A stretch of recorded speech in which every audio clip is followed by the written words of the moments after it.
If others would think as hard as I did, then they would get similar results.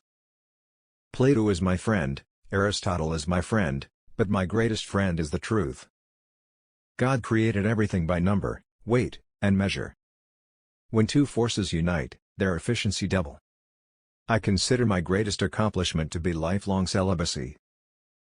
This most beautiful system of the sun, planets, and comets, could only proceed from the counsel and dominion of an intelligent and powerful being. I have a fundamental belief in the Bible as the Word of God, written by those who were inspired. I study the Bible daily. I shall not mingle conjectures with certainties. It is the perfection of God's works that they are all done with the greatest simplicity. He is the God of order and not of confusion. And therefore, as they would understand the frame of the world must endeavor to reduce their knowledge to all possible simplicity, so must it be in seeking to understand these visions. Trials are medicines which our gracious and wise physician prescribes because we need them, and he proportions the frequency and weight of them to what the case requires. Let us trust his skill and thank him for his prescription. No being exists or can exist which is not related to space in some way. God is everywhere, created minds are somewhere, and the body is in the space that it occupies, and whatever is neither everywhere nor anywhere does not exist. And hence it follows that space is an effect arising from the first existence of being, because when any being is postulated, space is postulated. To myself, I am only a child playing on the beach, while vast oceans of truth lie undiscovered before me. It is the weight, not numbers of experiments that is to be regarded. I have a fundamental belief in the Bible as the Word of God, written by men who were inspired. I study the Bible daily. Opposition to godliness is atheism in profession and idolatry in practice. Atheism is so senseless and odious to mankind that it never had many professors. The folly of interpreters has been, to foretell times and things by this prophecy, as if God designed to make them prophets.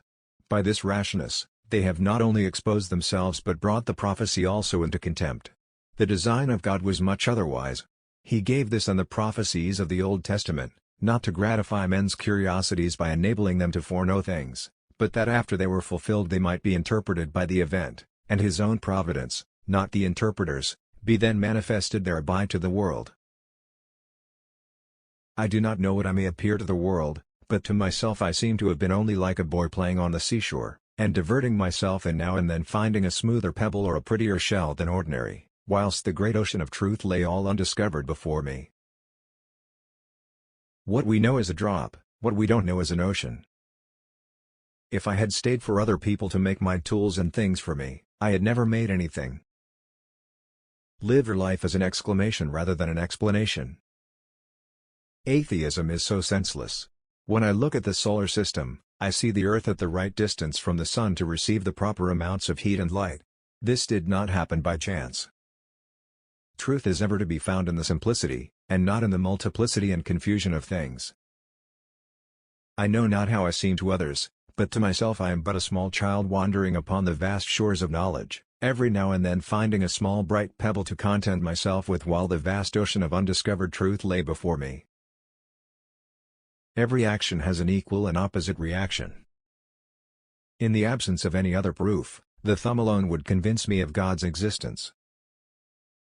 I can calculate the motion of heavenly bodies, but not the madness of people.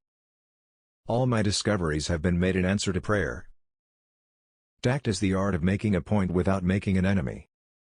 Gravity explains the motions of the planets, but it cannot explain who sets the planets in motion. My powers are ordinary. Only my application brings me success. He who thinks half-heartedly will not believe in God, but he who really thinks has to believe in God. As a blind man has no idea of colors, so we have no idea of the manner by which the all-wise God perceives and understands all things. If I am anything, which I highly doubt, I have made myself so by hard work. Truth is the offspring of silence and meditation. A man may imagine things that are false, but he can only understand things that are true, for if the things be false, the apprehension of them is not understanding. If I have ever made any valuable discoveries, it has been due more to patient attention, than to any other talent.